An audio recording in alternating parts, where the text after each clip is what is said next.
Good morning. A number of years ago, I was on a hiking trip in August with my friends Bob and Craig, and we were in Yosemite National Park, which is absolutely spectacular. We had a hotel. It's really expensive there. They have this beautiful hotel called the Ahwahnee with this incredible dining room there. But it's hard to get a reservation and it's hard to pay for it because it's a lot. So we were about 45 minutes away. And we wanted to dine at the Ahwahnee because it was actually my birthday. So it was mid to late August. And so we checked in to make sure that if there was a dress code, and sure enough there was, you just had to wear a collared shirt, collar and some buttons. That's all they required. So we're going to hike hard all day. And then when we get done, presto changeo, out of our backpacks we pull out a collared shirt, and then we can dine in the Ahwahnee. So we were all getting cleaned up before we're going to dinner, and we all knew we were going to dinner. And I see Bob, and he's got this long sleeve, and I think it had some laces on it. It was a Blackhawks sort of jersey thing. It had some red in it, and I'm like, Bob, collared shirt. He's like, well, it's got a collar. I'm like, no, like a collar. And he's like, can we run back to the hotel? It's like, no, I mean, that's going to be an hour and a half round trip. So we didn't know what to do because we really wanted to eat there. If you've ever eaten there, it's just a spectacular dining room, wonderful food. So we go up there and like, maybe they don't take it too seriously. And so we watched some other people, they did. So then they've got gift shops there at the Ahwahnee. A room is probably $300. So the gift shops are not cheap. I think we found this one polo shirt that was probably like, $91 or whatever. And it's like, we can't do that.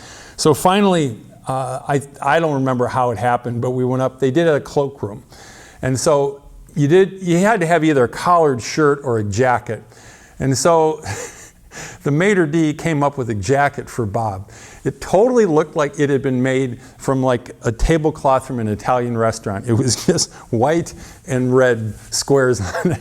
And so he put that on. They had some red in the Blackhawks things. It all tied together. I mean, he looked stunning. So we had a wonderful dinner and very memorable evening. And we actually encouraged Bob at the end of the night because no one was around. We closed the place down. It's like no one would really notice if you walk off with it. It'd be a great memento, but he didn't want it, so he returned it. Why do I tell you that whole story? Because I read a story by Max Lucado. He was on his honeymoon, and he didn't realize that he had to wear a jacket at this one really nice restaurant someone gave him a gift card to. And by the time they found out, there's no way they're going to be able to get in anywhere else. And they actually even skipped lunch so they'd have a nice big appetite for this wonderful meal that somebody else was paying for.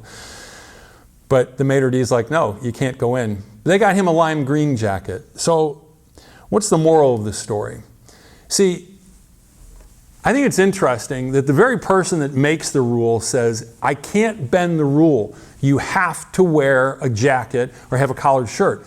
But what I can do is provide for you.